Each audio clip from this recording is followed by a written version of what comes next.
Tem gente que começa a empreender por necessidade, tem gente que começa por paixão. A Anne começou porque amava, literalmente, e precisava casar. Hoje, ela tem uma empresa que transforma memórias de amor em narrativas inesquecíveis. Esse é o Transições, um podcast sobre as coragens que mudam a vida. Aqui você vai ouvir histórias reais de pessoas que tomaram decisões difíceis, mudaram de rota e escolheram caminhar na direção de quem elas são, mesmo quando o caminho parecia incerto.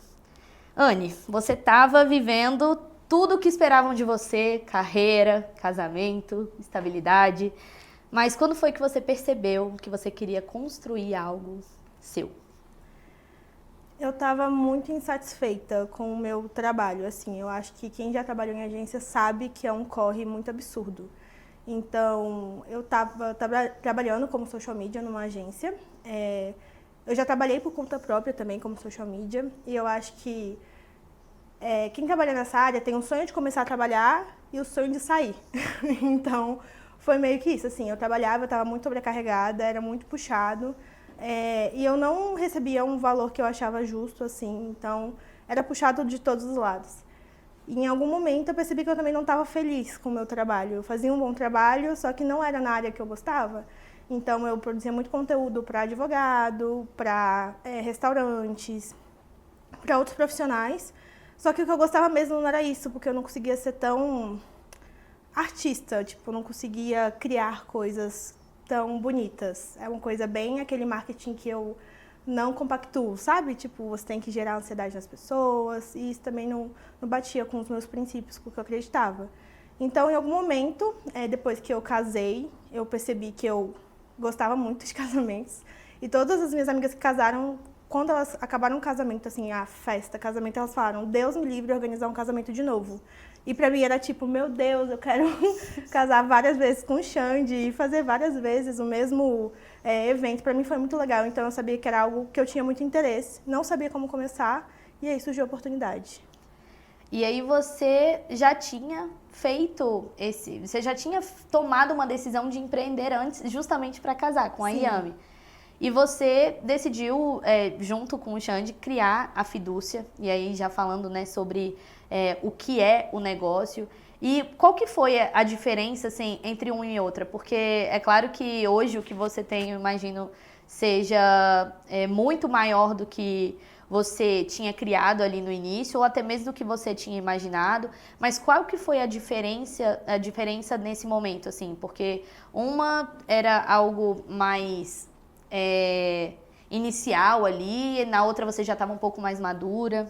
Sim, eu acho que a diferença é que a Yami, na época era uma loja de doces, ela surgiu da necessidade de ganhar dinheiro. Então a gente não amava a Yami. O que eu amava era criar conteúdo para a Yami. Então fazer doces não era uma coisa que eu me identificava e falava, nossa, quero isso aqui para sempre. Então eu sabia que era passageiro e surgiu dessa necessidade. Já a Fidúcia nasceu da vontade de criar algo que eu amasse. Então eu estava muito satisfeita de passar tanto tempo trabalhando com coisas que eu não gostava mais. Então eu sentia que eu não queria ser aquela pessoa que passa tempo no escritório, ou que faz um concurso, ou que tem um chefe. Então eu sempre gostei da ideia de empreender, mas também não gostaria de empreender igual era na Yami, que era tipo uma coisa que eu não gostava.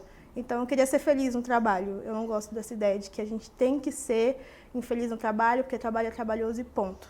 Pra mim, não. Eu acho muito interessante te ouvir falar sobre isso, porque a gente que te olha de fora, assim, como amigo, quem conhece você, sabe desse desejo, né, dessa necessidade que você tem de criar alguma coisa. Você cria coisas o tempo inteiro sobre qualquer coisa, e é isso, até contando para as pessoas que estão em casa, a Anne me fez uma serenata na minha casa, aleatória, do meu aniversário, e assim, coisas simples, mas que você gosta de criar, né? Eu acho que isso é algo que transparece. E assim, eu fui uma consumidora da Yami, eu acho que muito do que você falou, assim, de você gostar de criar o conteúdo da Yami, era muito também sobre quem ia comprar, porque assim, você via no Instagram uma coisa que era muito criativa, você queria ter. Mesmo que um palitinho de Kit Kat fosse uma coisa assim, não é tão disruptivo assim, é legal, mas não é tão disruptivo, mas vocês conseguiam transformar em uma coisa disruptiva. E eu acho que quando vocês trouxeram isso para a Fidúcia, né, a estética, toda a narrativa que vocês usam, a estética, seja nas cores ou seja nos textos, o texto de vocês tem uma estética, então isso tudo mostra esse lado criativo.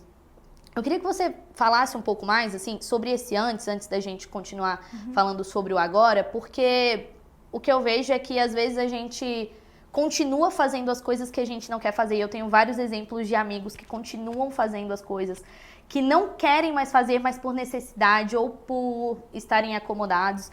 Eu mesma, assim, já em vários momentos entendi que eu precisava continuar como jornalista, naquele formato de jornalista, porque foi assim que eu me formei.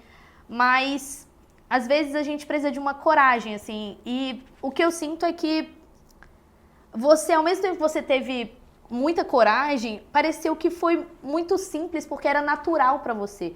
Mas como que era esse momento, assim, entre saber se você tinha a coragem ou se você continuava onde você estava? Eu acho que para quem tá de fora, assim, acha que as coisas foram muito rápidas, né? Tipo, a gente fez a Yami, e aí casou, e aí quando não, já tinha Fidúcia, mas tudo levou muito tempo. Então, antes da gente casar, foram pelo menos 2 anos de Yami, durante todo o tempo de noivado. E assim que a gente casou, a Yami acabou, porque a gente não tinha mais força e também não tinha mais o objetivo de, a gente precisa juntar dinheiro para casar. Então, ali se encerrou esse momento, eu comecei a trabalhar na agência, comecei a continuar insatisfeita com o trabalho que eu estava fazendo. E levou tempo, eu fiquei ainda muito tempo insatisfeita. Então, eu acho que, por uma questão de insegurança também, achar que as pessoas não gostariam do meu trabalho se fosse feito só por mim, achar que eu precisava, sim, de um chefe, porque eu sou um tanto quanto desorganizada. Então, eu acho que por muitas vezes eu me freiei e falei, não, eu não vou conseguir, as pessoas não vão comprar, eu não sou boa assim, eu nem sei fotografar, isso não existe no mercado, como que eu vou criar uma coisa, tipo assim, quanto que eu vou cobrar por essa coisa? Então, eu acho que levou bastante tempo, tanto que eu ainda fiquei na agência com a Fidúcia por 1 ano, assim, tentando equilibrar os pratinhos, porque eu tinha insegurança de sair da agência e falar, isso aqui não vai conseguir sustentar a minha casa, não vai dar certo, então vou continuar na agência, até que um momento de tamanha exaustão me acometeu e eu falei, meu bem, não vai dar mais, a gente tem que sair, eu pelo menos tenho que sair do meu emprego pra gente continuar tendo foco na Fidúcia, ou a Fidúcia acaba e eu continuo na agência. Então exigiu coragem, porque a agência não era CLT, mas era uma coisa que entrava certa todo mês e eu tinha certeza que eu não seria demitida, para a Fidúcia, que é empreender, né? Então, a incerteza de todo mês, não sei se vai entrar, quanto que vai entrar, se a gente conseguiria casamentos. Então, exigiu coragem e também tempo. Então, eu acho que as pessoas que vêm de fora acham que foi, tipo, apenas coragem e foi muito rápido. E foi rápido, mas levou tempo, sabe? E você falou de uma coisa que é muito importante, que é o apoio familiar, né? E você, junto com seu marido, vocês abriram isso juntos. Então, era uma coisa que vocês tinham que decidir assim, eu vou dar esse passo para trás, esse dinheiro vai parar de entrar. Como que foi essa conversa? Porque é algo assim que é muito complexo dentro de um casamento, né? Você precisa falar sobre finanças, você precisa falar sobre o que que tá incomodando, o que que se tá faltando aqui, o que que a gente precisa fazer. Então, assim, como que foi para vocês essa conversa? Se foi difícil, como que ele aceitou, como que você trouxe isso para ele? Foi uma coisa assim que aconteceu de uma forma simples? Foi simples porque as coisas com o Xande são simples. Então, eu acho que foi natural, assim. Com o tempo a gente percebeu que não ia dar mais, que eu ia ter que abrir mão de alguma coisa e o Xande percebeu que eu não estava feliz fazendo o que eu fazia antes. E isso era ruim pra gente, pro nosso relacionamento, pra nossa família. Então, pra minha saúde, principalmente. Então, naturalmente, ele começou a falar, meu bem, sai da agência, tipo, isso não te faz bem, vamos procurar outro emprego, às vezes pode ser Fidúcia e mais alguma outra coisa, mas se não te faz bem, a gente precisa tomar uma outra decisão, um outro rumo de vida, assim. Então, nesse primeiro momento, o Xande ainda trabalhava CLT, então a gente teve essa conversa de você segura as pontas, e a Fidúcia é o que der para entrar, vai entrar. E o fato interessante é que no mês que eu saí da agência e virei Fidúcia totalmente, assim, a Fidúcia recebia um X e no próximo mês ela já recebeu 10X. Porque precisava de dedicação e de tempo. Eu sabia que eu conseguia, mesmo que no fundo tivesse aquela insegurança de que não ia dar certo. Então, assim, o Senhor abriu as portas, a gente, claro, como um casal que também tem toda a questão da fé, a gente orou e a gente teve essa confirmação de Deus que era a vontade dele. Então, com o Xande foi simples, assim, como foi abrir a Yami, também foi fácil tomar a decisão de ficar só com a Fidúcia.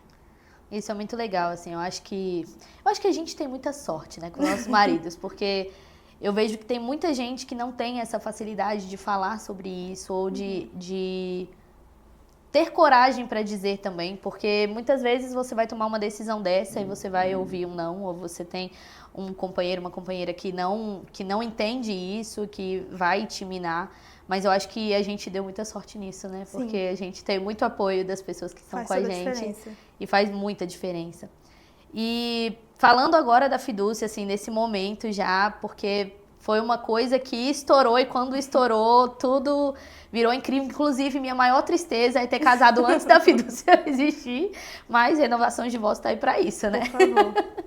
E como é que foi, assim, esse momento? O que foi a virada de chave pra vocês, assim? Qual foi a hora que vocês olharam, além, claro, de ter um momento da sua dedicação 100% a isso, qual foi o momento que você olhou e falou assim, cara, agora isso aqui escalou que eu não tô nem entendendo o que tá acontecendo? Quando a Fidúcia começou, já foi um pouco fora da curva, assim, a gente não esperava, era um mercado novo, então a gente não tinha uma referência, tipo, dá certo para essa pessoa, então também vai dar certo pra gente. Acho que a gente costuma a ter esse comportamento que as pessoas são referências. Então, também foi bom, porque a gente criou algo do zero, sem nenhum olhar de ninguém, então isso foi muito bom. Mas acho que o momento que foi uma virada de chave, assim, foi abril de 2024, ano passado. A gente fez um casamento fora do país, e a gente fechou esse casamento faltando 2 semanas para ele acontecer. Então, a gente nem teve tempo de processar as informações. Quando a gente viu esse casamento já estava acontecendo, a gente já estava lá. E ele foi um casamento que acontece num meio que todos os fotógrafos e todos os videomakers querem entrar. E a gente entrou nele de forma zero intencional, a gente não pensou. É claro que na Fidúcia eu penso nas coisas, eu uso aquela questão do marketing ao meu favor, no que eu acho que é legal, mas foi totalmente não intencional. E quando a gente percebeu, quando acabou esse casamento, a gente falou, meu Deus, virou sério, é uma empresa, a gente precisa contratar novas pessoas, a gente precisa de um contador, a gente precisa entender que a Fidúcia não é mais Anne e Xande, é Fidúcia, é empresa. Então esse foi um momento de virada de chave, assim, esse casamento foi muito bom pra gente, foi considerado inclusive o casamento do ano, o casamento de 2024, e a gente só descobriu isso estando lá, então não foi, a gente vai nesse casamento e isso vai acontecer. E aí, a partir daí, a nossa agenda se lotou, a nossa empresa de só eu e o Xande virou 8 pessoas, mais as pessoas que também estão por trás, todo final de semana fora de casa, fazendo um casamento. Então, esse momento foi a virada de chave. E sentada num divã, assim, na terapia, como que você se sentia nesse momento, onde estava tudo acontecendo muito rápido? Assustada. Acho que até hoje, assim, eu acho que como aconteceu muito rápido, foram poucos os momentos que eu tive para parar e falar, meu Deus, vamos pensar aqui o que está acontecendo. As coisas acontecem muito rápido na Fidúcia, então, por muitas vezes eu me senti assustada mesmo, sem saber se a gente estava indo para o lugar certo, se era isso mesmo que a gente queria. Quando viu, a gente já tinha contratos até o próximo ano e, tipo, então é isso, a gente tem que ir. Mas muito feliz. Não era uma assustada de, não é o que eu quero de novo, estou me colocando nessa situação.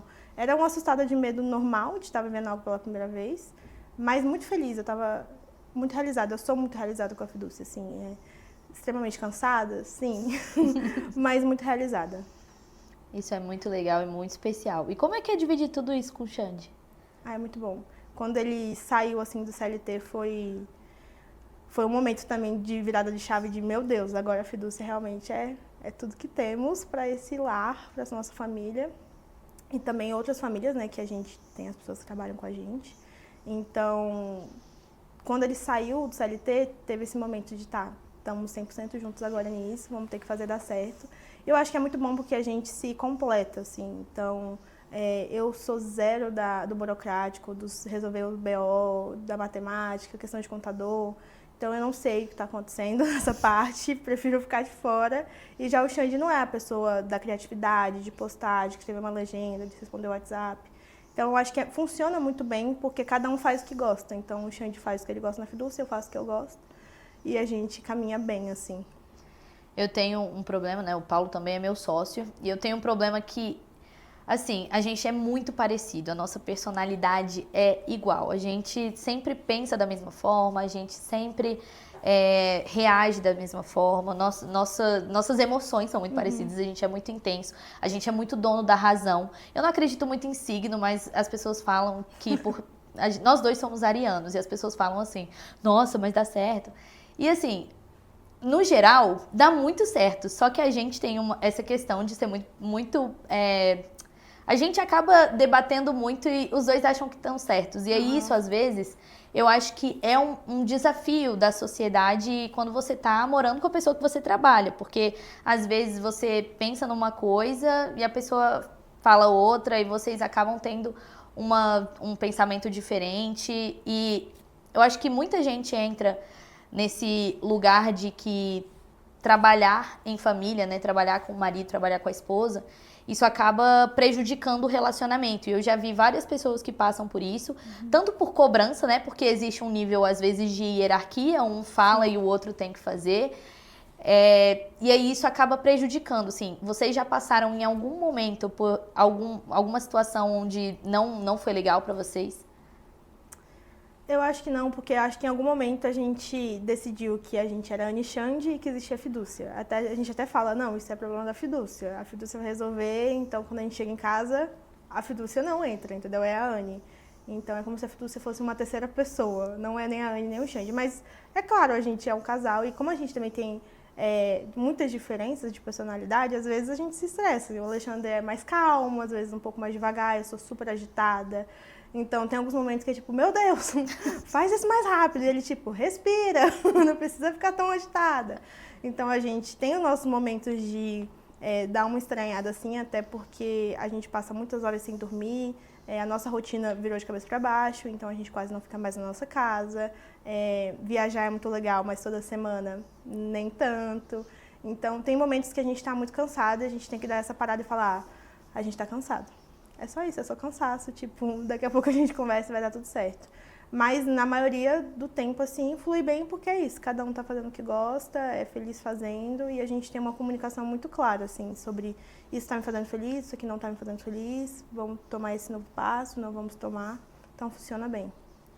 E teve algum perrengue, assim, muito grande que vocês passaram juntos nesse tempo de fidúcia? Vários. Conta. Vários e todos. Nossa, já aconteceu muita coisa. Teve... Esse final de semana mesmo, aconteceu um perrenguezão que, por um problema de comunicação da gente com a equipe, com o casal, a gente perdeu um voo e o casamento era no dia seguinte e as passagens estavam R$8.000 para dentro do Brasil. E aí, o que faz? Paga. Então, foi um perrengue. Tem perrengue. No começo, a gente sofria com hospedagem. As pessoas colocavam a gente nos cativeiros, assim, a gente não sabia muito bem como... falar, gente, não é de bom tom vocês colocarem a gente num cativeiro. Então, a gente teve que aprender mesmo o que era bom para a fidúcia e o que não era. Então, antes a gente não cobrava a alimentação das pessoas, a gente não cobrava um espaço salubre para a gente ficar. Então, a gente tinha muito perrengue por conta disso. Viagem internacional sempre tem perrengue de cansaço, assim. A gente sempre vira noites e noites, então... é normal a gente ficar mais de 24 horas sem dormir. Mas perrengue, assim, nossa, teve muitos. Acho que final de semana sim, final de semana não. É um novo perrengue, mas a gente fala que tem uns casamentos que são pra gente melhorar o nosso contrato. E vocês viajam todo final de semana? Praticamente. Tipo assim, se a gente não viaja, a nossa equipe tá viajando ou a gente tá fazendo um casamento em Brasília. Mas ano passado foram mais de 60 voos, só eu e o Xande. Caramba. Tirando a equipe. Então... Cresceu praticamente mesmo. todo final de semana viajando. É legal, mas assim... considerando 60 voos, tem 51 semanas no ano, então... acaba que, né? Se vê as contas certinhas. Pois é. Mas eu, assim, olho de fora e parece que tá tudo muito lindo, né? Porque a estética também é maravilhosa. Agora a gente precisa falar, acho que você passou por isso aí, mas eu quero falar sobre isso porque é algo que eu acho que é muito gigante, que eu acho que merece muita atenção. Você falou do casamento do ano, né? Foi o casamento da Vogue? Eu não lembro direito. Como que foi isso, gente? Que loucura. Fala mais bastidores desse casamento. Não, foi perfeita. É uma noiva perfeita. O nome dela é Francesca. Francesca e o Vitor. Foi um casamento que aconteceu na Espanha. Foi o nosso primeiro casamento fora do Brasil. E foi totalmente desproposital, como eu comentei. Um costume que eu tinha era de mandar mensagem para as noivas, falando, ai, então, você tem um story maker, tem interesse? E um fotógrafo que a gente gosta muito postou uma foto deles casando, desse casal. Eu olhei e falei, nossa, que casal bonito. Não tinha ideia de quem eles eram. Falei, nossa, que pena que a gente perdeu esse casamento. Porque pelas fotos parecia que o casamento já tinha acontecido. Falei, que pena. Aí passou, tipo, umas 2 semanas, o mesmo fotógrafo postou novas fotos de um novo evento que também parecia um casamento. Olhei e falei, uai, eles estão casando de novo? Como assim? Aí eu fui atrás de descobrir quais eram os eventos. E o primeiro tinha sido uma despedida. O segundo que eu tinha visto era um civil. E o casamento deles ainda ia acontecer. Eu mandei uma mensagem pra noiva, falei, oi, tudo bem, prazer, você já tem story maker? A gente tem interesse. Mas simplesmente porque eu tinha achado eles muito bonitos e diferentes, estilosos, não sabia nem de onde vinham, pra onde iam. E aí ela respondeu falando, oi, sim, meu casamento é daqui 2 semanas, você tem a vaga? Aí, enquanto eu abria a agenda pra ver se eu tinha a vaga, vi que não tinha a vaga, que era o casamento de uma amiga minha no mesmo dia. Desceu a notificação do Instagram, só tem uma questão, é na Espanha, vocês conseguem? Já comecei a gritar, a surtar em casa. Falei, como assim, meu bem? O casamento na Espanha, a gente não tem a vaga. O casamento da nossa amiga, não tem como ir. Meu Deus, o que faz? Eu voltei pra conversa dela e falei, sim, a gente tem a vaga. Minha equipe pode ir. Eu não tinha equipe, eu não tinha vaga. Falei, minha equipe pode ir. E aí ela falou, não, perfeito, então vamos conversar. Me passou o número dela, a gente fez uma chamada de vídeo. Aí ela falou, ai, que ótimo que sua equipe vai. Eu falei, sim, minha equipe. Aí ela falou, eu lembro que a gente nem sabia muito bem como cobrar as coisas. A gente falava, não, vamos nem cobrar hospedagem, tipo, só pagar a passagem a gente já vai. Aí ela na chamada de vídeo, gente, e a hospedagem? Onde vocês querem ficar? Perto de mim? E eu, tipo, meu Deus, é outro universo, realmente. Fui atrás das pessoas pra ir nessa viagem, porque eu não tinha equipe. Mas pessoas, assim, a gente já estava pensando em ter uma equipe, então não foi um completo surto. Já tinha pessoas que a gente confiava, que a gente estava de olho. Então, deu certo, as pessoas podiam ir. Elas foram para esse casamento, a gente não foi pro primeiro casamento fora. Todo mundo, inclusive, achou que a gente era maluco. Falou, gente, fala com essa amiga. Fala que tá tudo bem, que vocês não vão. Tipo, é um casamento na Espanha. Eu acho que eu falaria isso. Todo mundo falou. E a gente, não, vai dar certo. Vai aparecer outras oportunidades, tipo, sei lá, né? Talvez apareça, talvez não, mas o importante é que a Fidu você vai. E aí, quando a gente chegou no casamento, quando as meninas chegaram no casamento, a gente começou a entender a proporção, assim. Eram 800 convidados, até então a gente fazia casamentos para no máximo, tipo, 100, 150, 200, quando era muita gente. Então, eram 800 pessoas na Espanha. Tipo, quem tem 800 pessoas que vão para a Espanha para um casamento? É muito fora da realidade, pelo menos da nossa. E aí, eram 3 dias de evento. Era um casamento, assim, em outra proporção. Então, o cerimonial era um cerimonial muito conhecido em São Paulo. Os convidados eram pessoas que eu acompanhava, pessoas que são famosas, assim, no meio. Então, a gente começou a entender, mas eu não sabia o retorno que esse casamento ia dar, assim, porque esse casamento se tornou uma grande coisa, assim. Foi o maior casamento do ano. A Tiesca fez ótimas escolhas. Então, por exemplo, tá todo mundo usando aquela música Volare pra fazer os vídeos de casamento. Ela contratou a banda que canta Volare. Tipo, era um outro nível de vida, realmente. E eles eram muito queridos, muito gente boas, assim. E aí todo mundo do casamento adotou a Fiducia. Então, a cerimonial mandou mensagem pra gente falando, manda o orçamento de vocês, que a partir de agora eu indico vocês pra minha noiva. A Tiesca indicou a gente pras amigas. E aí a gente entrou nesse mercado, que é a classe A dos casamentos, de forma desproposital e sem saber. Então, a gente teve que entender como que cobra, como que faz uma viagem internacional sem sair em dívida, né? Mas foi, assim, muito desproposital.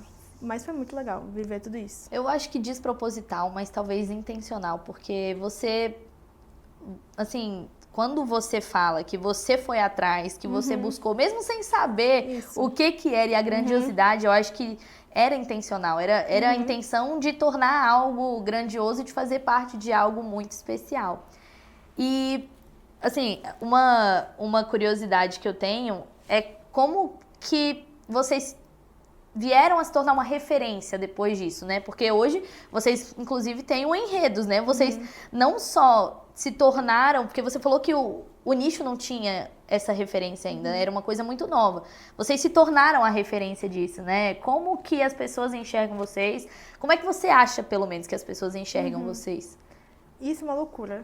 Não entra muito bem na nossa cabeça. O Xande, inclusive, está, neste momento, fazendo as inscrições do Enredo das Pessoas, que é o nosso workshop. Eu acho que por ter sido o primeiro, já tem esse papel de um pouco de, se eles estão dando certo assim, eu vou fazer assim também, vou pesquisar quanto que eles cobram, vou seguir o caminho que eles estão seguindo. Eu acho que é algo que acontece de forma natural, mesmo que as pessoas talvez não se identifiquem com o nosso trabalho, com a nossa identidade, porque a gente segue o que existe, né? Como não existiam muitas pessoas. E aí a gente fez um casamento em São Paulo, acho que 4 meses depois que a Fiducia abriu. E a gente foi um casamento que a gente pagou tudo para ir, porque eu queria fazer casamentos em São Paulo. E esse casamento, quando a gente saiu dele, não existia, pessoas trabalhavam com isso. Eu lembro quando a gente saiu, a gente pesquisou Storymaker no Instagram e já tinham mais de 10 contas criadas para fazer isso. Então as pessoas perceberam que era uma oportunidade de um novo serviço, uma nova forma de ganhar dinheiro, assim. Então a gente falou, caramba, tipo, agora as pessoas também trabalham com isso, não é só a gente. Então a gente recebe com muito carinho. É difícil se botar nesse lugar de ser referência, não sei, tem até uma certa dificuldade, assim. Mas tem muita gente carinhosa com a gente. A gente passa uns perrengues também, porque a galera perde a mão entre a inspiração e o plágio. Esses dias eu estava até falando sobre isso no Instagram. Mas a gente recebe com carinho, sabe? A gente fez o Enredos ano passado, a primeira versão, e foi uma virada de chave, assim, pra mim. Eu não sabia o que esperar, porque eu não sou essa pessoa que fala em público, a gente não aparece no Instagram falando nada. Então, quando as pessoas estavam lá, as pessoas que eram só fotinhas assim do Instagram, estavam lá abraçando a gente, falando, nossa, gente, saí do trabalho por causa de vocês, consegui ver que vocês conseguiram. Tem até um momento engraçado que o nosso ciclo de amigos, na verdade, é bem concurseiro, é bem CLT, bem essa galera. E a gente é zero. E aí a gente estava no Enredos e uma das meninas estava falando, eu consegui sair do CLT. E todo mundo tipo, amém, uhul. Aí o Alexandre falou, nossa, a gente tá no lugar certo. Porque é diferente, assim, sabe, das pessoas que a gente geralmente tem contato. Então, foi um dia muito, muito especial pra gente. Por isso que a gente tá, inclusive, repetindo, vai ter esse ano também. Mas é muito legal, mas é difícil entender. Eu não sei, eu fico nesse meio de, será que é ego, achar que é referência? É um pouco complexo pra mim ainda. Inclusive, a gente geralmente não se comporta dessa maneira, de falar, nós somos a referência, ou nós somos os primeiros, a gente evita, até porque a gente acha que não tem muito a ver com a forma que a gente se comunica no Instagram, então as pessoas que preferem trabalhar assim, tudo bem. Mas é legal. Eu não acho que seja um ego, até porque eu não acho que vocês têm que dizer isso, né? Acho que vocês não falam, vocês simplesmente são. Então, não é necessário dizer, talvez, o que já é, entende? Mas, ao mesmo tempo, eu acho que não tem problema vocês assumirem isso, porque vocês conquistaram isso, vocês conquistaram esse lugar, vocês conquistaram esse momento de vocês. Então, fiquem à vontade para falar que são referências. Pelo menos para mim, eu acho que vocês podem ficar à vontade, porque vocês realmente arrasaram muito e ainda arrasam. E você estava falando sobre essa questão do ciclo de amigos, né? Que as pessoas são zero desprendidas e vão empreender e, sabe, CLT, concurso, ainda mais em Brasília, né? A gente tá aqui em Brasília e as pessoas são muito concurseiras, as pessoas querem muito essa estabilidade. E aí, falando até um pouco, assim, de mim, é até difícil, assim, porque eu nunca quis ser concursada, assim, essa é uma coisa que eu nunca quis. Eu sempre gostei muito do jornalismo porque ele me permitia estar em vários lugares diferentes, me permitia não ter uma rotina específica, então eu nunca sabia o que era o próximo dia, sobre o que eu ia falar no próximo dia, mas ao mesmo tempo sempre tinha uma necessidade das pessoas de olharem pra gente, pra mim, minha mãe, eu lembro, cara, com 17 anos, eu fiz 17 anos, num domingo, a minha mãe fez meus amigos irem comemorar comigo 7 horas da manhã, em casa, porque eu tinha uma prova de concurso que ela me inscreveu à tarde. Então, assim, a gente acaba passando por isso, né? Da nossa família, olhar dos nossos amigos. E, às vezes, você tá num grupo de amigos, assim, e isso acontece muito. Talvez acontecesse mais antes comigo, hoje eu acho menos isso. De você estar e você não se identificar tanto com aquelas conversas, com questões. Eu sei que é normal a gente ter amigos que pensam diferente da gente. Isso é normal, isso é ótimo. Só que às vezes você precisa estar em ambientes também onde as pessoas estão vivendo o mesmo momento que você. Porque você fala A, o amigo fala B, e aí vocês não estão mais se comunicando. E a pessoa que às vezes era sua amiga de infância e você lembra de momentos lindos que vocês viveram juntos, talvez não faça mais sentido, porque... Não sei, você fica mais com a nostalgia de como era quando vocês eram crianças do que hoje vocês estão, assim, pensando... E aí, em relação a qualquer coisa, né? Ideologia, pensamento de mentalidade de trabalho, mentalidade em relação à criação de filhos, várias coisas, assim, que a gente vê mesmo que são diferentes. E aí eu queria saber justamente disso, assim, quando vocês decidiram sair, tanto você quanto o Xande, quando vocês decidiram, assim, precisamos agora focar na fidúcia... O que foi que veio na cabeça dos pais? Porque eu fico imaginando os pais assim, cara, o que tá acontecendo? E os amigos mesmo. Eu acho que as pessoas estão um pouco acostumadas, né, com o meu perfil e do Xande, assim. Não é tanta novidade, porque quando a gente casou, era isso, sabe? Eu não tava trabalhando, o Xande conseguiu um emprego 4 dias antes da gente casar, a gente criou a Yami pra conseguir casar. Então, os nossos amigos já estão um pouco acostumados com essa realidade que a gente vive com fé, assim, com coragem e com fé. Exatamente. A gente não deixa de fazer as coisas porque tá com medo, sabe? A gente vai com medo mesmo e o Senhor vai abrindo as portas e a gente vai fazendo. Então, pra gente não era, por exemplo, quando a gente casou, não era uma realidade esperar ainda mais 2, 3 anos pra ter estabilidade, ter um concurso, uma coisa que nem eu, nem o Xande almejamos nunca na vida, pra ir sim casar. Tipo, vamos casar com o que a gente tem e a gente vai construindo junto. E eu acho que a fidúcia foi a mesma coisa, só que eu acho que foi um pouco mais difícil, porque as pessoas não entendiam muito bem o que era a fidúcia, porque nem a gente sabia direito o que era a fidúcia. Então, a gente entende como carinho, né, dos nossos pais, dos nossos amigos, uma preocupação assim de, gente, vai dar certo? Gente, será que vocês estão pensando direitinho? Só que como foi tão rápido, tipo, a gente saiu e a gente continuou conseguindo pagar as nossas contas, conseguiu cumprir com os nossos compromissos, então a família começou também a entender, assim, eles nunca foram contra nem nada, mas também não eram os maiores incentivadores da loucura. Eu acho que os meus pais e os pais do Xande ficariam bem mais felizes se a gente falasse naquela época que a gente ia fazer um concurso, que a gente ia se dedicar para isso. Mas como deu certo, o apoio também veio com o tempo e deu tudo certo. Assim, eles não foram contra, mas tiveram aquela preocupação. Assim. E os nossos amigos, isso, eles também já sabem como a gente costuma ser, mas... também demorou para eles entenderem, assim, que era uma profissão. Mas eu não culpo não, porque a gente também demorou para entender. Então, estamos todo mundo junto na mesma situação. E agora, pensando, assim, mais no hoje, olhando para trás e olhando, assim, a gente fez o que fez, a gente se casou. Como que vocês conciliam, né? Já que vocês têm esse momento muito... intenso de viagens e de sair disso e aquilo. Como que vocês conciliam, assim, o casamento? Como é que é o casal, o Anne e Xande, fora da fidúcia? Uma coisa que funcionou pra gente foi exatamente o que eu falei, de separar a fidúcia, ser uma terceira pessoa e não ser a Anne, porque eu acho que as pessoas associavam muito a fidúcia a mim. Então, o Xande não era fidúcia, mas a Anne era fidúcia. E em alguns momentos eu ficava... até com uma crise de identidade, assim, eu sou fidúcia ou eu sou Anne? Muitas pessoas, inclusive, me chamam de fidúcia por achar que é o meu nome. Então, eu acho que eu passei por esse momento de crise de identidade, de, mas eu sou a fidúcia, mas eu sou a Anne. Tem coisas que que é diferente, sabe, que eu faria diferente, mas a fidúcia é uma empresa e precisa tomar certas decisões. Então, eu acho que quando a gente decidiu que haveria essa separação de eu não sou a fidúcia, eu sou a Anne, as coisas ficaram ainda melhores, porque a gente conseguiu organizar. Mas a gente já tinha experiência de ter trabalhado juntos antes, por causa da Yami, e sabia que funcionava bem, o Xande cuidando da parte burocrática e eu da parte mais artística. Então, a gente já funcionava bem dessa maneira, tanto que quando a gente casou, geralmente as pessoas falam, né, que o primeiro ano de casamento é mais difícil, porque você tem que aprender a lidar com a pessoa, questão de finanças. E a gente já tinha vivido isso na Yami por muito tempo, de finanças, de se conhecer, de se ver todo dia. A gente era praticamente casados, com essas responsabilidades, mas sem o casamento mesmo.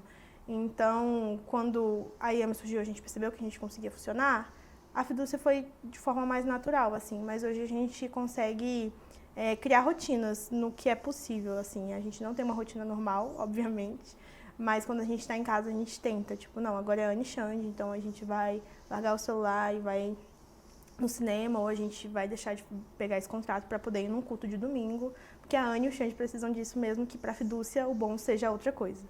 Então, a gente também conseguiu dividir melhor a fidúcia, então é uma coisa que me sobrecarregava muito, me estressava muito, era responder o WhatsApp. Você sabe bem que eu sou a pior pessoa do mundo para responder o WhatsApp. Então, era muito difícil. Hoje mesmo a gente acordou com 150 mensagens por causa do Enredos e eu tive, tipo, uma crise e falei... E não sou nem eu que respondo. Eu, tipo, meu Deus, que desespero. Eu não passo bem com o WhatsApp.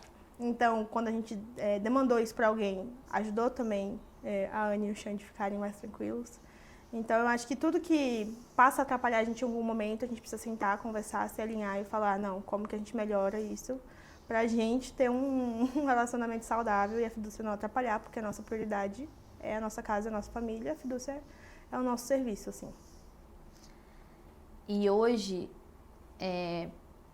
o que você sente, assim, pro futuro, né? A gente tá falando aqui de transições. Eu passo por transições o tempo todo. Eu acho que, assim, esse, na verdade, podcast é quase que uma forma de eu conseguir entender que muita gente tá passando pelo mesmo que eu, eu sou assim hoje, mas pode ser que daqui a 2 dias eu pense outra coisa, eu queira outra coisa. Pode ser que eu queira continuar da mesma forma, ou que eu queira o que eu queria há 3 anos e depois eu não quis mais. Esse momento de transição, assim, eu acho que é algo que realmente faz a gente ficar muito, muito inquieto, muito animado. Eu estava muito animada para vir aqui gravar hoje. Mas, para o futuro, o que você espera? Você acha que a fidúcia vai ficar ainda mais, vocês querem crescer ainda mais, você quer, sei lá, casar milhões de vezes com o Xande e que a fidúcia faça tudo isso junto? Não sei. Quais são os sonhos, assim, para o futuro? A gente quer que a fidúcia seja cada vez mais uma empresa, de verdade, não Anne e Xande, não dependa tanto da gente, até porque a gente tem outros objetivos para fora da fidúcia, então a gente quer ser pais e isso demanda tempo, não tem como eu ser mãe e viajar todo final de semana, isso não é real, então a gente quer que a empresa seja mais independente, não dependa tanto de nós, para a gente conseguir focar pelo menos por um tempo na gente, na nossa família, nos nossos futuros filhos. A gente quer ter mais tempo pra gente na igreja também. A gente veio aí de 7 anos de liderança para 2 anos indo em 4 cultos no máximo. Então foi um baque assim pra gente não ser tão participativo como a gente gosta de ser. Então a gente não foi às nossas viagens missionárias, a gente não vê as pessoas que também são os nossos amigos íntimos, as pessoas que a gente troca, conversa e são pessoas que nos abastecem também, então tem feito falta. Eu acho que a prioridade para os próximos tempos é cuidar mais da Anne e do Xande e continuar cuidando da fidúcia, mas ela ficar mais em segundo plano do que em primeiro, como ela está agora. Mas o foco para pelo menos esse ano é a fidúcia ainda, totalmente. É o que a gente quer fazer para o resto da vida. As pessoas perguntam, mas e se o Stories acabar? Como que vocês vão fazer? Tipo, e acabou a fidúcia? Fazer o status. Falo que a internet sempre cria uma nova coisa, né? E vai surgir. E a gente também tem muita vontade de migrar para foto, para o vídeo oficial de casamento. Os casamentos vão continuar acontecendo, os registros com certeza também. Então a gente pensa em algum momento migrar e adicionar foto de casamento, vídeo de casamento, e continuar nessa área que a gente tanto gosta. E organizar para o nosso futuro, né? Nossa aposentadoria. Eu falando de aposentadoria aos 27 anos. Já nasceu querendo se aposentar. Exatamente. Mas organizar, né? Porque a vida do empreendedor não é muito fácil, a gente não tem nenhum direito, benefício. Mas por agora é priorizar realmente a fidúcia, talvez criar infoprodutos. Eu acho que ninguém fica no hype para sempre, então aproveitar que a gente ainda está nesse momento. Que legal. E aí agora a gente vai encaminhar para encerrar. E eu queria saber o que você falaria para a Anne, que estava fazendo docinho de madrugada com o Xande e na pandemia, vivendo ali naquele momento de caramba, como é que eu vou vender na pandemia? Nossa, eu quero chorar. Pode chorar. Eu falaria que valeu a pena, que vocês estavam no caminho certo, assim, mesmo que algumas pessoas no caminho falassem que não, que o mais certo era esperar, que era passar no concurso, que valeu a pena confiar no que o Senhor tinha para vocês, que valeu confiar no dom que Deus deu para vocês e que o nosso trabalho duro seria recompensado. Então, eu diria, continua, valeu a pena. Ai, que especial. Estou muito feliz com essa conversa, porque Sim. é muito bom a gente conversar com quem a gente ama, né? E ver quem a gente ama crescer, quem a gente ama. Assim, eu sou muito fã da Fidúcia, assim, muito fã, porque são vocês. Eu era muito fã da Yami, eu sou muito fã de vocês. Então, acho que vocês merecem isso que vocês estão vivendo agora. Vocês merecem que cresçam cada vez mais, vocês merecem a equipe que vocês estão formando, então, assim, a família linda que vocês são. Então, eu, assim, só posso desejar muito sucesso e dizer que continuem, porque vocês estão no caminho certo. Parabéns. Amém, obrigada. E agora, eu vou te entregar isso daqui, que é um presentinho do Transições pra Nossa, você. que lindo. Amei as cores, né? Vou usar com certeza. E agora eu vou explicar pro pessoal de casa o que é que você tá recebendo e pra você também. Transições nem sempre são sobre trocar de carreira, às vezes são sobre mudar de país, de estilo de vida ou até de perspectiva. E para isso a gente também precisa de apoio, coragem e informação. Por isso, além do Moleskine, que você vai levar para continuar escrevendo a sua própria história, tem também um presente da Sete, que é nossa patrocinadora nesse episódio. A Sete é uma consultoria que ajuda pessoas a viverem com mais liberdade, seja morando fora, otimizando a vida financeira, buscando uma segunda nacionalidade ou descobrindo caminhos para viver bem em qualquer lugar do mundo. Se um dia você decidir mudar tudo de novo, inclusive de país, eles podem te ajudar a navegar contra o vento. Obrigada por compartilhar a sua história comigo, foi um presente ter você aqui. Obrigada. Essa foi mais uma história do Transições, um espaço para quem está pensando em mudar, já mudou ou ainda precisa de um empurrãozinho para começar. E se você sentiu algo ouvindo esse episódio, compartilha com alguém que talvez esteja passando por isso também. E não esquece, transições são difíceis, mas continuar num lugar onde a gente não cabe mais pode ser ainda mais. Obrigada, Anne. Obrigada, Sara.